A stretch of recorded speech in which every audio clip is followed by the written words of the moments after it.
Sanit. Hey man, how you going? Yeah, good. You? Good man. Beautiful Wellington day today.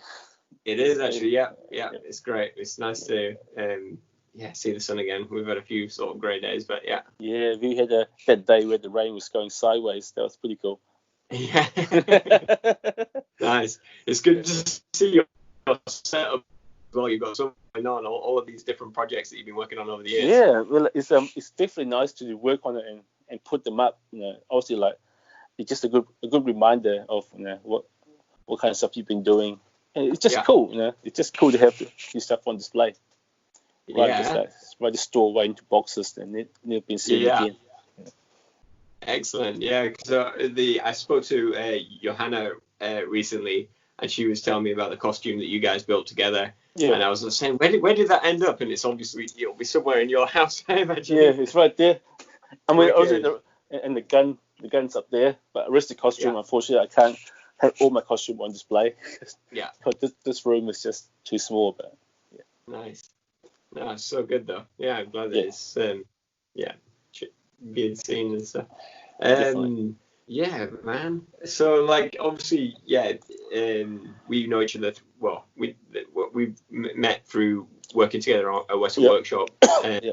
A lot of the stuff that we've been working on hasn't been released, so I won't go into too much detail on any of that sort of stuff. But yeah, man, it was really great to meet you and hear about your story and see all the sort of cosplay stuff you've been doing on the side and hear about how you got into it. So like, yeah, man. Tell us about your first contact with the industry, or like what made. Yeah.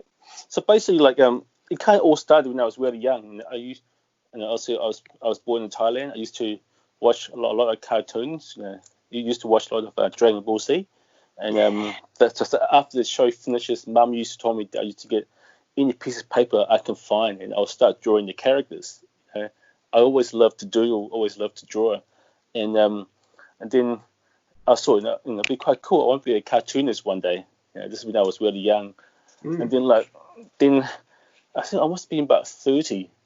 And I was just, I went back to Thailand and I found some of my old pictures that I've drawn. Then I was like, you know what? I'm 30 now.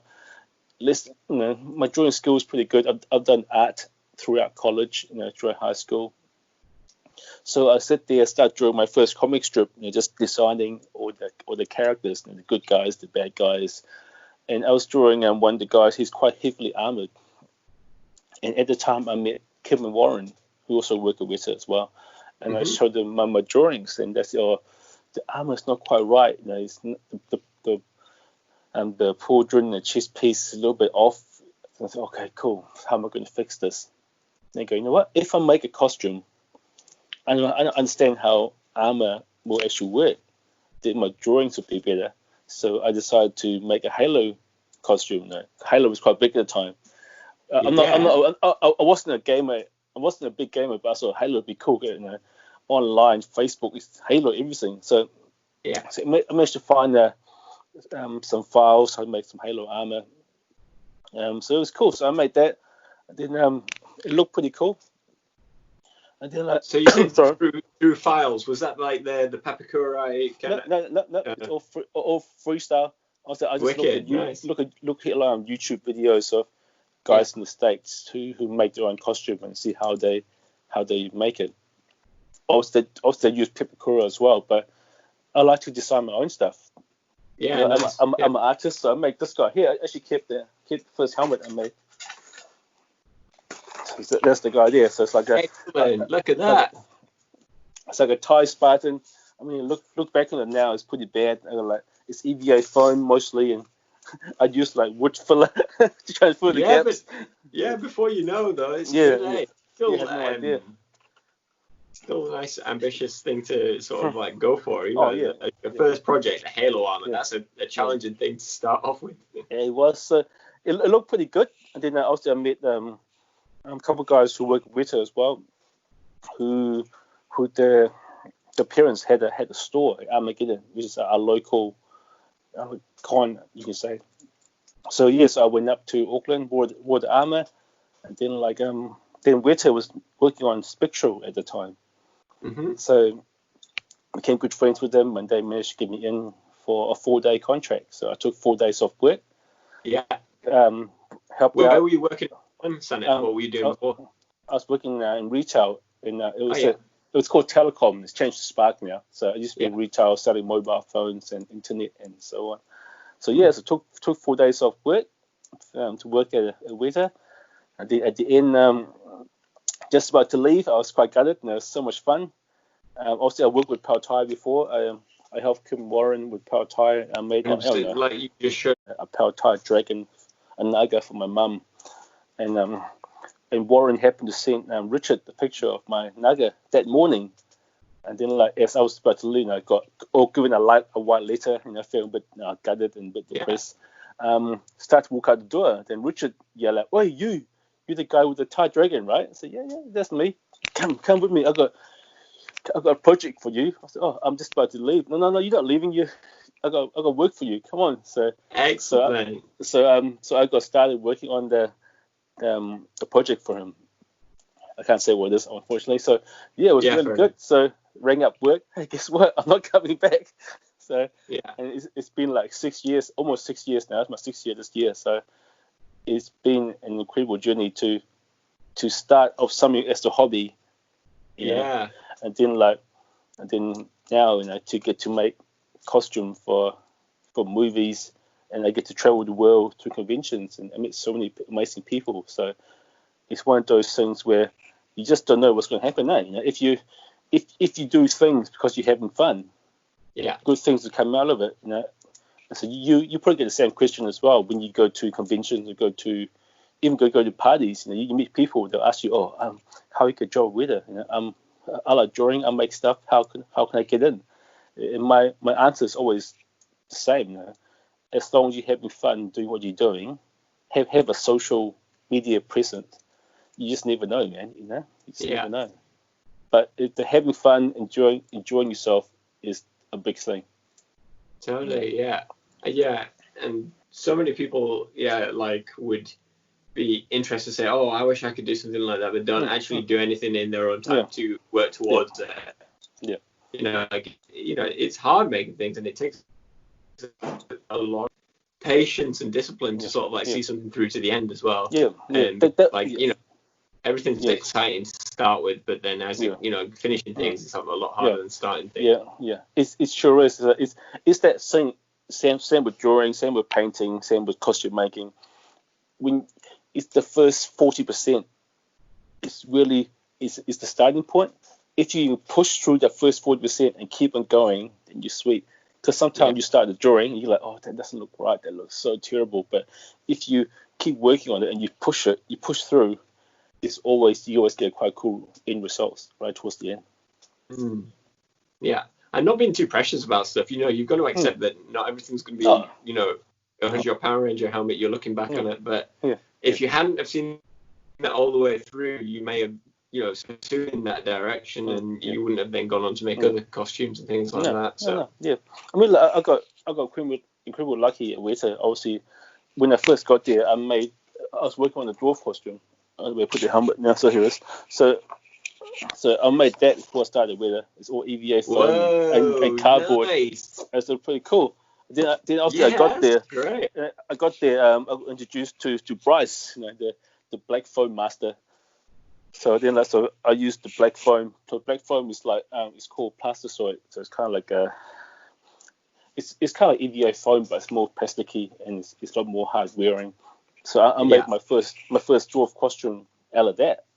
And then after that, I was about to go to America. Then I walked past Rob Andrews' office and I saw Power Rangers pictures up on the wall. I was born in the 80s and grew up watching the 90s Power Rangers, Mighty Morphin Power Rangers. Then I was like, are we making that? Rob, are we making it? He said, we're thinking about it. So I was like, bro, when I come back, is there a chance I could work in the costume department? And I just sort of put it out there, Yeah, I was totally, man. man. I was going to be cheeky and just, put it out there, see what happened. He's like, we'll see what happened. So I came back from America, when see Rob and Andrew, hey guys, I'm back. Where am I today? He said, go to costume and go see Alistair. And I got there, oh, here's your workstation, here's the Red Ranger. Make that. I was like, oh, jeez. It's like no pressure. First suit and costume ever, the Red Ranger. Yeah, that's crazy, man. Yes, it was cool. So what was that made of as well? Like, were you just mocking that out of fun to start with? Or? So obviously, what Bryce and Darren and I do, we did all the mock-ups, using the black foam. It's just like, get the helmet out. Oh.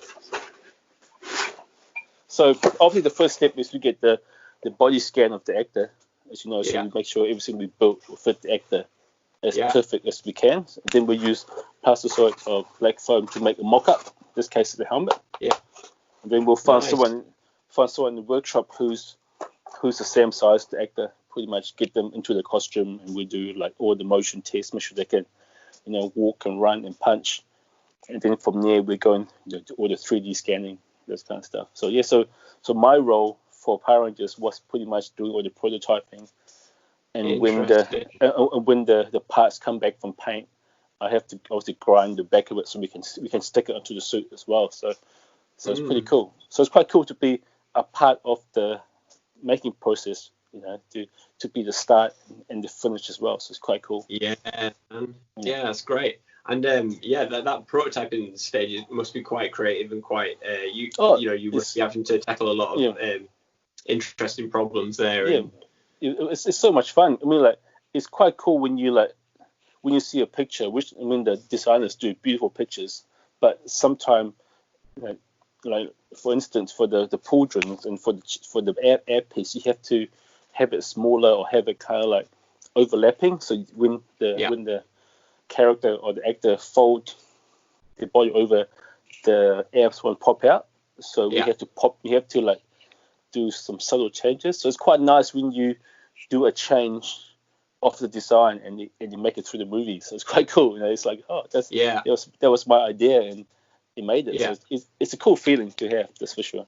Definitely.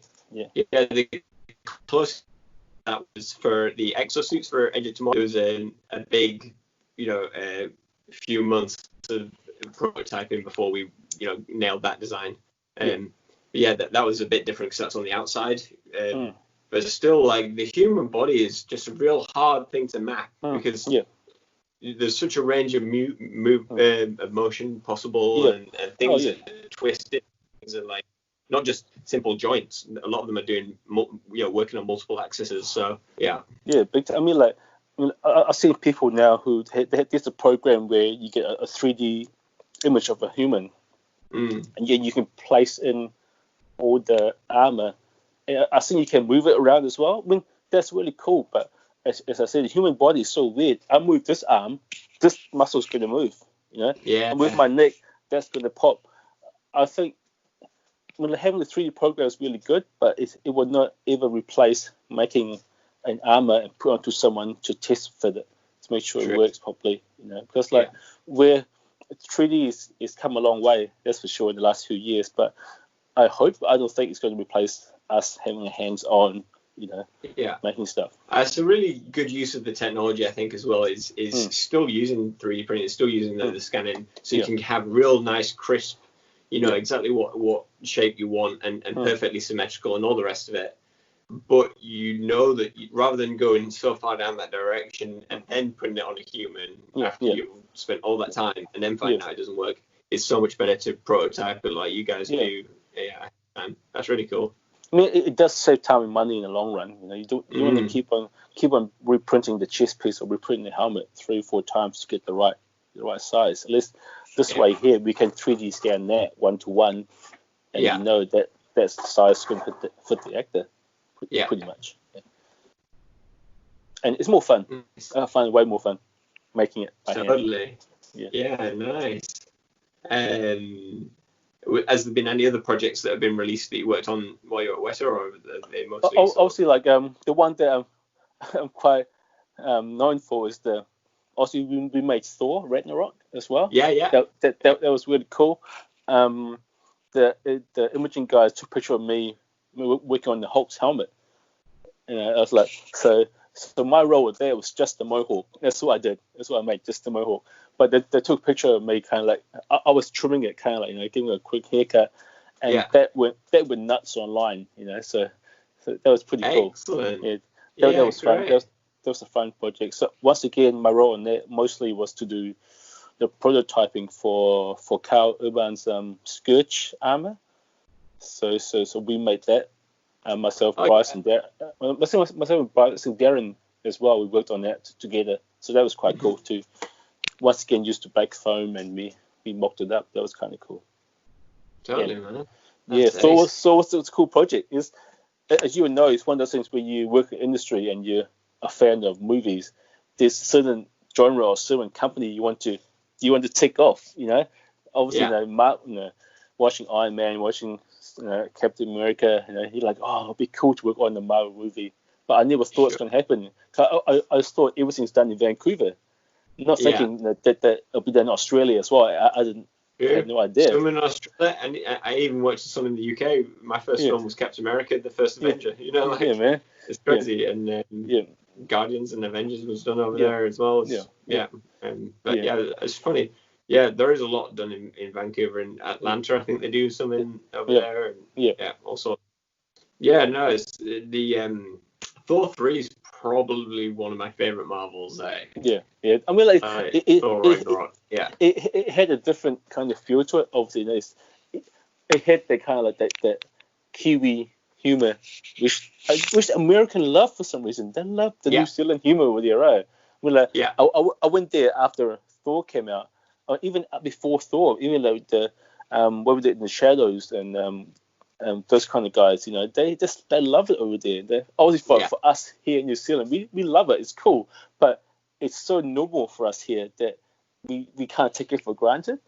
Not till I went over there and we having a few drinks with all my friends who does cosplay, who work in the film industry, and they were just like raving about the humor and Thor and like how Cork speaks. I'm like, that's how most of my mates kind of speak when we mucking around. And Cork was quite funny. So I think like Alistair gave me a project that was quite cool. So I had to make the Cork suit out of mattress foam. So I had 2 days to make the whole suit. That was fun. And that was shown on he's the rock guy, right? Rock guy. Yeah. So Tiger had the idea of having the actual rock suit made so he can wear it on set and get kind of feel for the character. So that was fun. That was fun to do. Yeah. Nice. So that presumably they digitally removed that and put him in, but at least it gave. I mean, I'm not sure if what he even used. So he might just been for the full on the lycra and the dots suit most of the time, I think. Yeah. But under mine was fun. It's fun to do something like that, for 2 days. Yeah, totally. Yeah, and I guess it gives him a feel of how he needs to carry himself and that sort of thing. And yeah. I mean, it could be cool for like motion capture as well to see how the lights hit the certain surfaces of the rock to see what kind of shadows it gives as well. As I said, like anything we can do for those guys, it helps. To have something physical they can obviously move around, get the lighting around. I'm sure it helps a little bit. Yeah. Wicked. Yeah. That's pretty cool.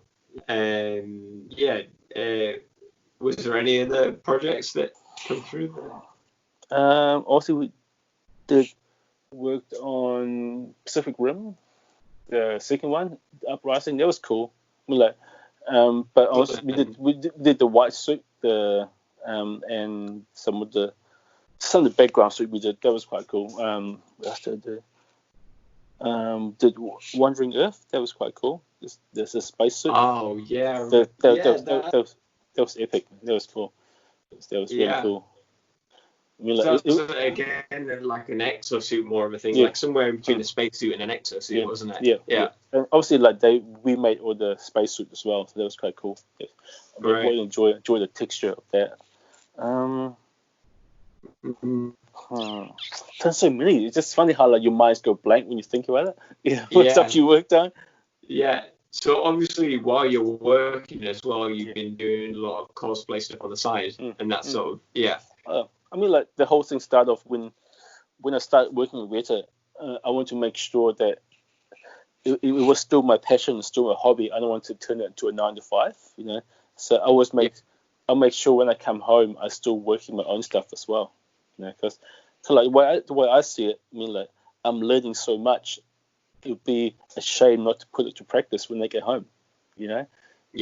Nice. So it's really cool. So it's still like I'm super lucky to be able to be there. I'm still pinching myself now until like 6 years on almost. Sometime once a week I'll just sit there. It's like you walk around the hallway and you see all those iconic weapons or iconic, armor on the wall, and you like go, holy smoke, how they come to this, Still pretty cool. Weta, more than any workshop I've ever worked in, has the history on the walls, so there is a real presence of their past projects. Yeah. Obviously, like I normally work. Quite inspiring. I normally work on Saturdays on the tour space as well. So Weta have a little tour space where the visitors can come in and see how the workshops kind of set up a little bit. So I normally work on the stage as an artist, and it's really cool to hear the fans, how they'll ask you a question and you kind of feed off the energy, and it kind of like it makes you appreciate what you have, because there's people out there who would love to be where we are, they'll give up so much just to come down and work where we are. So it definitely like give me a good appreciation of of my position, working with the workshop. I get to make stuff all day, every day. I'm not sitting behind a desk, doing something. Yeah, it's easy to. Sorry, I was just going to say it would be easy to take it for granted because you're surrounded by everyone who's in that position for years, and that's quite a nice way of keeping it in your mind is by working with people who have no contact with it and are coming into it and telling you how much. It's the same as when I go to conventions. I might just pause it, mate, just to improve the connection. Yeah, we go for it. Slightly better connection now. Yeah. So one thing would be really good to talk about is the unofficial Weta cosplay group that you've started as well. Yeah, so basically I travel the world, go to conventions and stuff, and I always see people come up to me in the Weta-based costume, like stuff from The Hobbit, stuff from Lord of the Rings, stuff from Thor, and I'm like, there must be a way for us to kind of give back to the fans to say thank you for spending months and months and their hard-earned money making the costume that we made. And in my view, that's a true fan of Weta. Okay? These guys love what we do. They have ambition to do what we do, and what's the best way to encourage that is to kind of like give them a shout out every now and then, or even like give them feedback. They can send us a picture of their costume, and we can give them a little critique. Hey, that look awesome, but why didn't you try this? So one day I decided, just start an official Weta cosplay page, where I'm quite active on social media. I'm always on my phone, always online, and I follow so many cosplayers who do amazing costume that we made. So every now and then I'll see some cool stuff. I'll do a little shout out, So it's really cool. It's a nice way for me to say thank you to those guys to do our stuff pretty much. Absolutely, yeah, you're absolutely right. And some of the stuff on there, I've been absolutely blown away. I fully recommend anyone following that group because. But one armor that I've always really loved and I considered making myself, but not ever got around to it, is the dwarven armor. Exactly what you just showed us, that helmet. Yeah. But someone online has done a really, really good version of that. I mean, the one that I posted up recently, he's doing amazing work on it. I mean, it's all EVA foam, and the paint job is phenomenal. And that's what I'm blown away by. Yeah, it looks. His detail work is so good, man. It's just, and so like, there's so many awesome craftsmen or craft people out there who do just an amazing job, and it's just nice to showcase their stuff. It's really cool. Yeah. It's nice to get that interaction with them as well, Because most of them now that I'll talk to all the time about what they're doing. It's really good. I really enjoy the whole social media aspect of the whole thing at the moment. Yeah, it's great. I spoke to James Bennett recently as well, and he's got his cosplay magazine, and the level of costumes in that as well are incredible. Oh, I mean, like obviously for us in New Zealand, for being in the bottom of the world, is that Kiwi Kiwi way. You make do what you have. Yeah. We do. I mean, like for the past 2 or 3 years, there's been a lot more material coming down, but the early days that I saw, it's so good, man. And obviously I've been myself in Flow. We've been going to Switzerland for the past 2 years. We're supposed to be there like next week actually, but obviously it's cancelled because of coronavirus. The European cosplayers, those guys are insane. Like they are so detail orientated. They will not make a costume until they find that perfect material. That perfect cloth, the way the pattern goes, the way it feels. And then you go to America, those guys are crazy nuts as well. Their attention to detail, it's amazing. Like community to be a part of. That's what I can say. The internet, the online media, those kind of stuff has really brought the whole world a lot closer, and it's a lot more sharing, a lot more interaction. Mostly good. Obviously, there's always good and bad, but I really enjoy the cosplay community. That's for sure.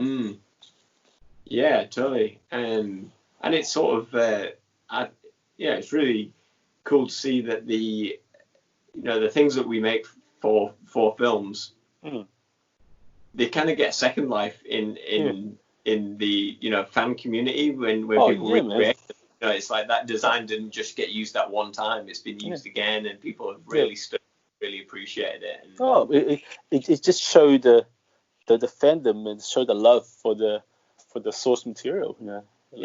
And like having someone like Adam Savage, taking that mantelpiece and just to able to meet Adam in person a couple of times now in the workshop, it's been definitely a highlight, of my career at Weta. And have someone like him who just loves it, and just show how passionate he is about the whole making costumes, making something accurate. It's really pushed cosplay from just being a geeky person, in the garage making a costume into like a mainstream.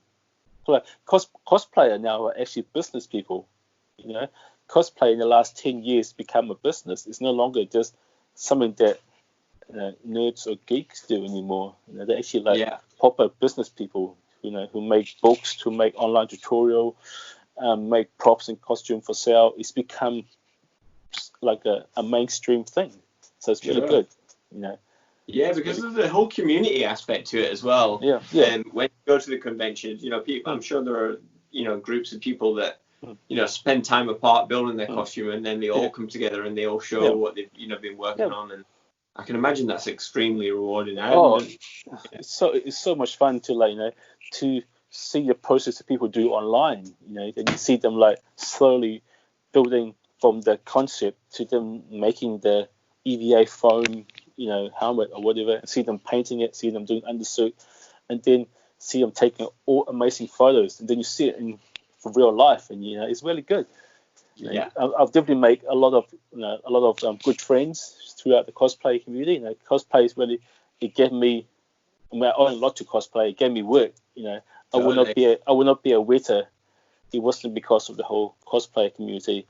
I would not be able to travel, get paid to travel around the world, without cosplay. So I do appreciate what that community has given me, and I would love to give back somehow. So my ways to give back, obviously start up the cosplay Weta cosplay page to give back. What other channels do people communicate and show their work in progress through? Oh, there's so many. You go to Facebook, there's so many groups on there. There's the Star Wars group. There's I'm sure there's Star Trek. Sure there's Marvel. There's DC group, Halo group. There's a lot of group out there. There's even groups from all the top-notch player and cosplayer or prop makers as well. So there's so many groups out there. And if you want to make something, you have any questions, I would say Google and YouTube are the first place you go to. If you find someone you enjoy, you like their process, and then try and contact them through their social media, Facebook, Instagram, and you mostly find that they'll have a group, that kind of like associate with their brand as well.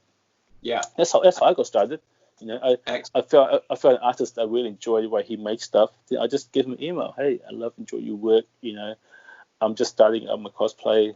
This is the helmet I'm making. I look on YouTube and I saw your video making this using this material. Can you please explain a little bit more how you do it? Like I find so many guys message me. They go, "Oh, I want to make this helmet. How do I do it?" And I can't give an answer because they haven't done the research. If they look at research first, then I can get the correct quick answer, obviously. Yeah. So so broad that it would take you, there's a million to do it, but like if there's a niche problem that you have to come across. So definitely like big advice for people out there. If you have questions about making a armor or a prop gun, just do some research first. Definitely go to Google. Then go to YouTube. Then if you're still stuck, you can at least forward them the YouTube video. Say, hey, look, on this video, 5 minutes in, this guy used this product on this material. Can you explain how he did it or how you did it? Yeah, there's a lot more. Yeah. It gives people like us, and basically we'll give you a better answer. Pretty much, you get more, more in-depth answer rather than just a broad. Broad answer, that's for sure. Yeah. Do you ever use replica prop form as well? Because that's quite a big one for. Not as much.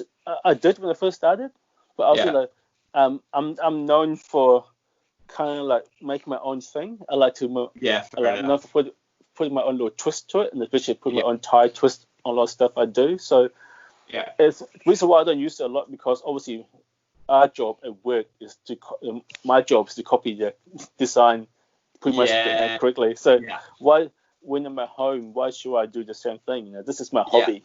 And I said I see myself as an artist. I like doing concept art. What's the best way to promote that side of me than to make my own costume? Totally, in your own style with your own stamp on it. Yeah. I totally get that. I think it's different brains are attracted to different ways of working. Some people really get a kick out of making something exactly as it was to film right down to the tiniest detail. But I think I would be similar to you.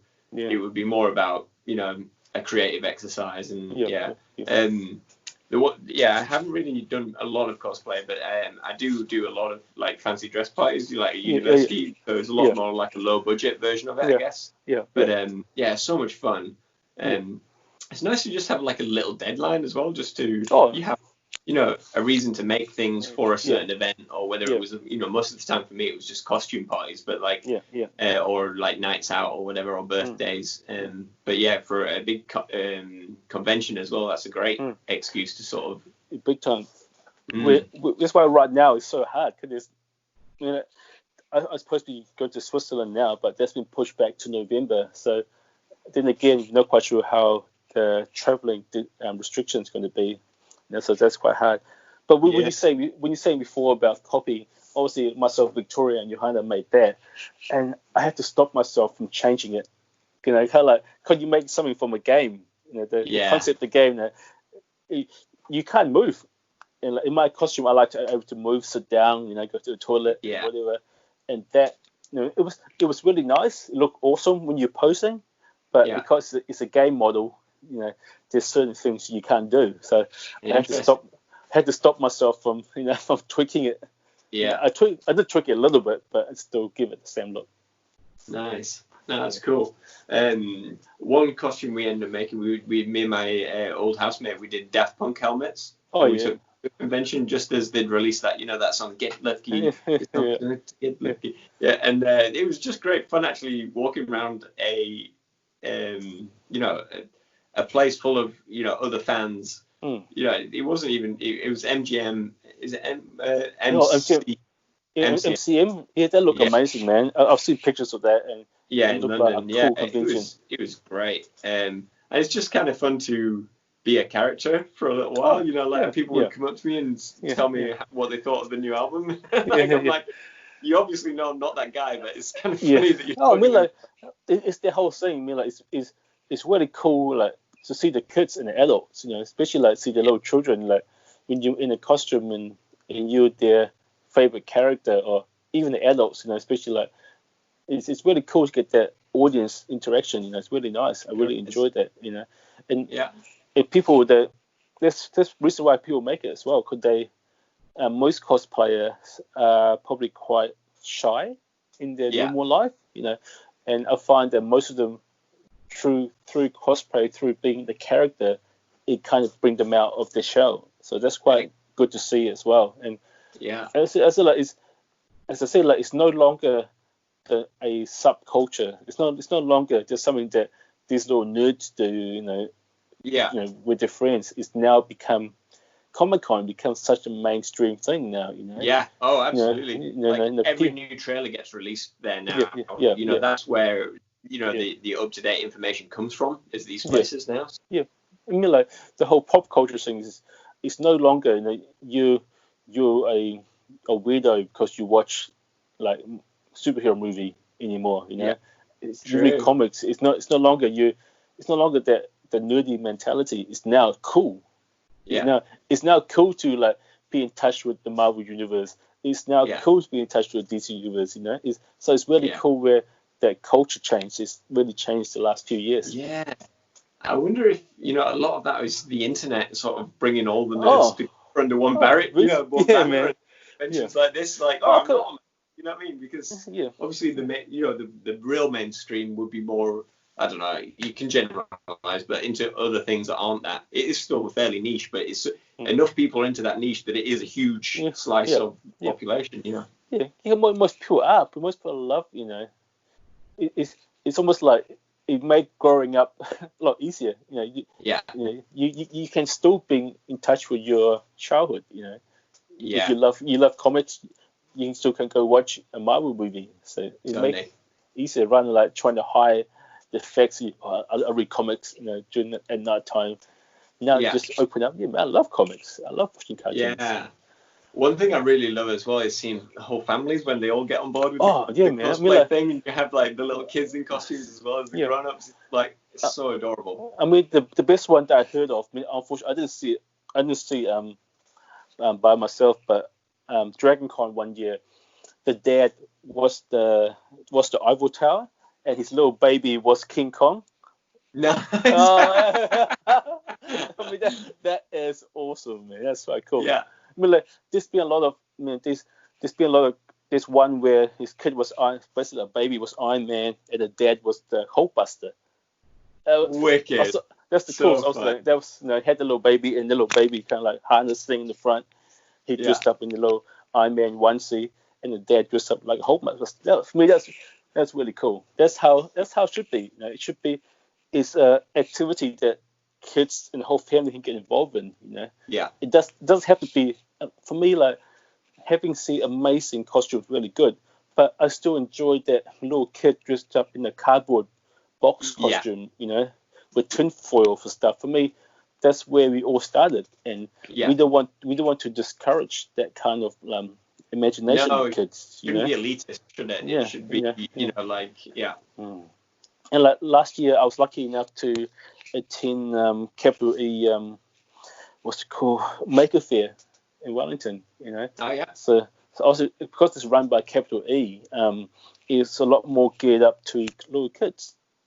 So there was a lot of like there's cosplayers there. There was like electronic gaming there. So it's really cool to see like little kids and the parents come up and see, that's a cool costume. How do I make that? So for me, it's definitely quite a good goal to try and get families and kids making stuff again. Because when I was young, I used to love making stuff with my hands.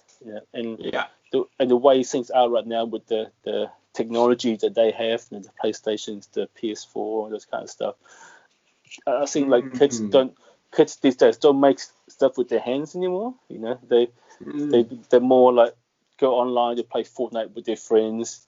So for me, it's like if there's a way, and for us too, for the industry to have the next generation coming up. We don't want to we don't want to lose that the makers mentality. We don't want, it's nice having kids who love doing 3D models. It's cool, but for me, you need that basic making stuff with your hands as well. We can't lose that. Once we lose that, it's not good. Yeah, no, totally. And but the other thing is, even the kids that are really into Fortnite and stuff, there's loads of Fortnite cosplay stuff as well, like doing those sort of characters, and so you can be into both. You know what I mean? Like they feed into each other. Like you were doing the Halo costume as well, which of course is a video game. And same with video game companies are amazing. I mean, like, look at games like Horizon Dawn. Before the game came out, they released a full turnaround of the main character. Wow. Yeah. It's smart for them. So when they have a launch party or a launch, let's say they're doing a launch at EB Games, they can get cosplayers down there dressed up in their costume to make the launch event a lot better, And obviously, since I've been part of the whole cosplay community, I know guys who work at 343, how they really embrace the Halo group. Obviously, lately Blizzard, Blizzard, they love the cosplay community. They're always hiring cosplayers or prop makers to make stuff for them. So it's good business for me to reach out to the fans, because the fans, they'll go far beyond to make their props or the costume beautiful, because they are in love with the company or with the franchise, rather than just hiring a prop making company who doesn't game at all. They'll make beautiful props, but there's no love in it. For me, there's perhaps the game company using cosplayers and using prop makers who are big fan of their IP. There's definitely an awesome business model to go for. Yeah, it is. Yeah, for sure. And to be fair, they're expensive things to make. To make them properly, you can spend a lot of money. Big time. Costumes there. I mean, it's not cheap. That's one. Yeah, what's also. Yeah. Carry on. So I guess that's the hard thing. I hope when people do hire people to make costumes, they don't expect them to make them for free, because there is a high cost for the materials and the time and the labor and the paints and and the glues and everything is each one of those comes at a fairly reasonably high price tag, but the big one is the amount of hours. It's time, and it's the whole thing when you pay for an art piece or for a prop piece. You're not just paying for that time that someone spent on that one costume or that one prop. You're paying for the 5 or 6 years that they spent researching and practicing as well. So that's what people just don't kind of realize. And obviously it's quite bad now that you can buy stuff off Amazon or off eBay for cheaper, but obviously it might be cheaper, but you're not getting the one-off element to the costume. You're not getting, so it's really hard. I mean, like, I know a lot of friends who their main job is that's what they do. They make props and costume and stuff for sale for people, and I see their mental stress sometimes, and sometimes they would live with us in the film community. We get that too, because sometimes once the project finished, I start getting a bit worried when the project's nearly done and what's next, But for those guys who their job is to make commissions, they are constantly on edge. They're constantly hustling, trying to get a new job, and people have to realize that too. There's most cosplayers or most prop makers, they have element of anxiety going on. When you're talking to someone about making a costume or prop, you have to keep that in mind as well. If they say it costs $100, you can't go, that's too expensive, I can get cheaper on. You have to kind of like, hey, they charge that much because that's how much they're worth and all the time they put into it. $100 is nothing, you know what I mean? Like in terms of like some of the things that you've made must be, if you were to charge for them, would have been thousands, Yeah. I mean, that's why I don't make commissions. I don't make because like it's really hard. I mean, at least you live in New Zealand. I can't make a costume for you because I can't guarantee it's going to fit. Yeah. That's one hardest part of a costume.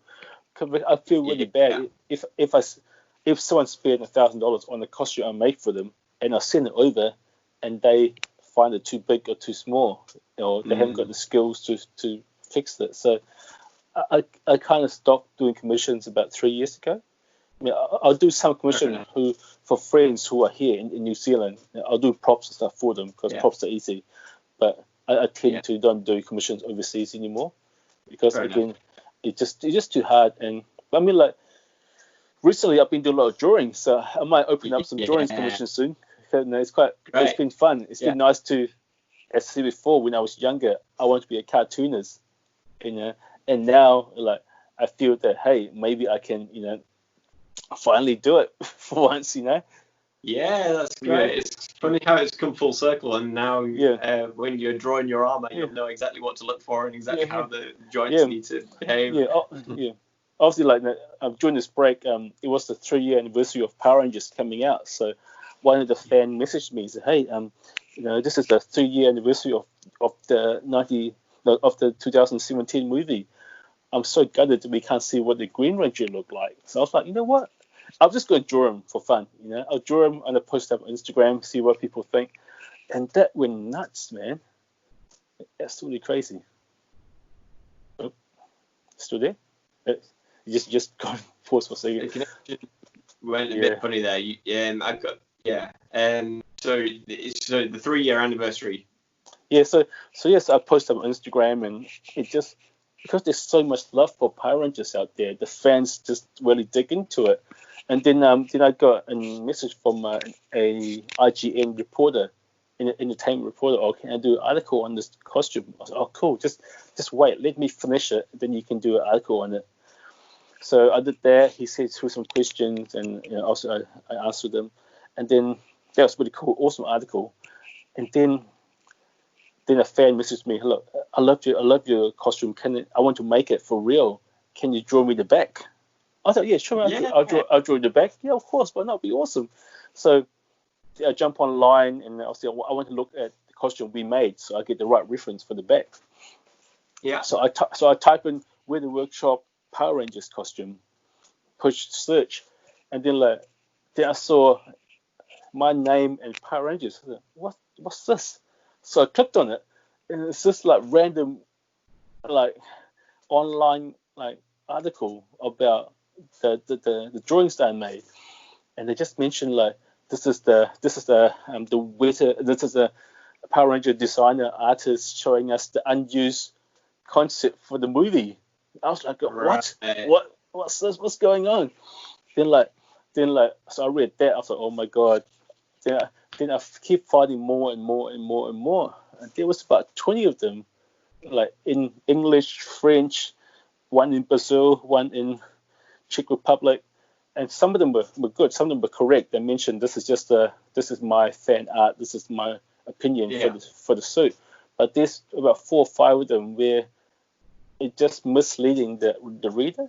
Just saying that this is an unused concept for the movie. And even some of them said, "I work at Weta Digital." I'm like, how did you get that? So I went through a week where I was like, I was a bit shell shocked. We put stuff out there because we want to be recognized. We all do. We just love to get our work recognized, but to get it recognized in the wrong way, to be put in the wrong context, it's really disheartening. So it's really, because that's not who I am. I never like to claim stuff that I don't do. And it's really hard for me to take to see that someone is saying that I'm the Power Ranger artist. I'm the Power Ranger. I'm not. That was just a fan art that I did for fun. Yeah, sure. So it kind of took the wind out of myself for about 3-4 days.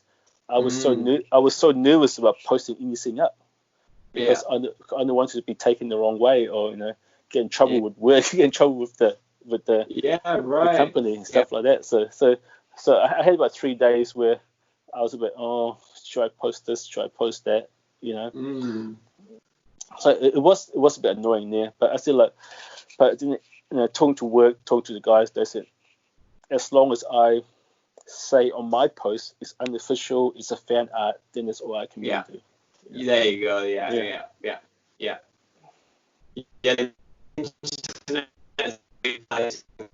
Easily go, get misconstrued or passed on, incorrectly and things like that. But you understand they're trying to get audience to their page. You understand that, but sometimes it's when you mislead, your readers so much that it's just, for me it's a bit weird.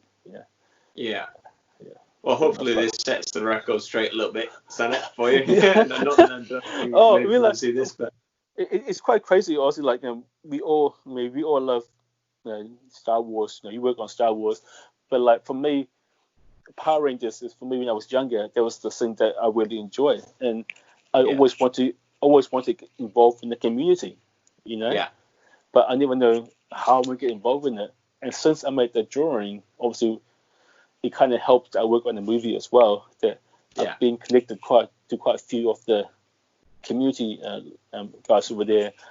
I'm actually in the works right now of doing a little comic art for one of the guys. So it's going pretty cool. So I won't say much more about it because it's still in the process of going, but it's something pretty cool coming up. Excellent. That's for sure. Yeah, so I get to finally live my dream and do a little comic strip, maybe, to have something out there. That's so good, man. It's really cool. I love it. So, that's great. Also, you never know where life's going to take you, Just to going back to the same question again, people ask me, look, I want to work at Weta, how do I get a job there? I'll say, look, don't just be focused on Weta Workshop, or don't be focused on working for a certain company. Just do stuff that you enjoy, because you never know what's going to come, what stuff going to come from this. Like, it's like when you're driving somewhere, don't just want to go here. You might see a side road that's quite cool. Just go, just go for it.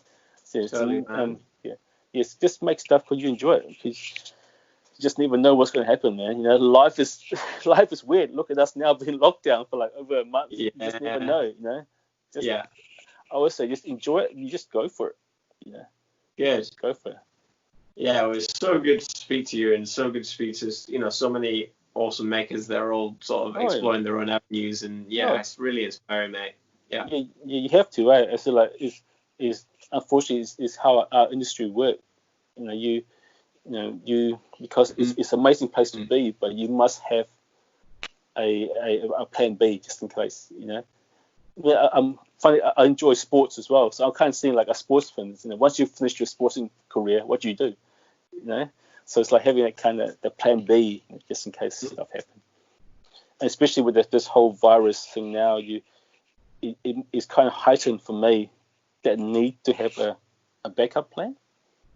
I said I'm pretty sure that Weta is always going to be there. That's not going to go anywhere, and I'm pretty sure I'll have a job there. But again, it's nice to stay on your own 2 feet as well. To have that's not a really good way of putting it. Yeah, not to always piggyback off work.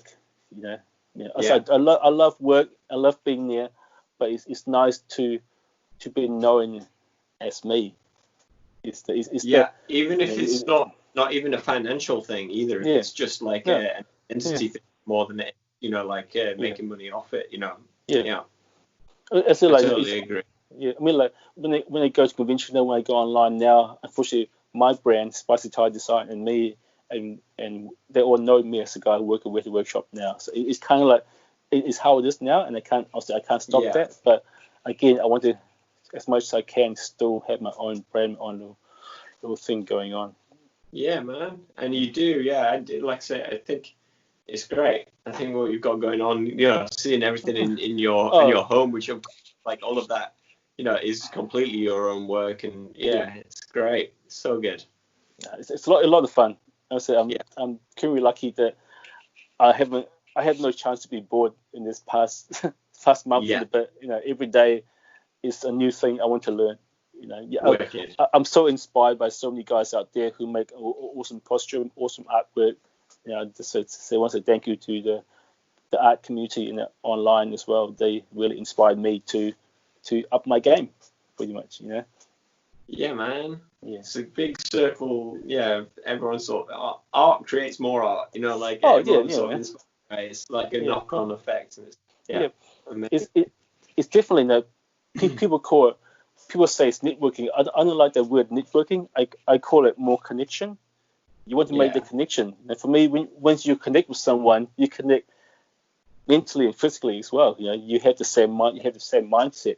When you're networking, it's not always like that. You just network because you want, true. to. Yeah, But for me, when you call it connecting, when you make the connection, you also connect. But beautiful artwork, beautiful props, but you connect mentally as well because you have the same mindset, you have the same interests. So that's how yeah, I tend to call it. It's making the connection with people, not making networks. awesome. Yeah, man. Yeah. Well, thank you so much. Unfortunately, the internet Our connection connection is has that's been not so so good great. yet. I really enjoy our friendship, and yeah, I would Yeah, love to speak to you again later down the line and find out yeah, how the man. comics going and all the Yeah, rest. I'm sure we'll catch up Awesome, dude. in person soon. We'll be Yeah, up to our neck and stuff like we did last time. I'm sure it'll be yeah, we'll be awesome. catching up on all the things that yeah we haven't been able to do. Yeah, Cool. awesome, man. All Okay, right, have a good mate. day. Catch you See you, man. later. See ya. Thank Bye. you.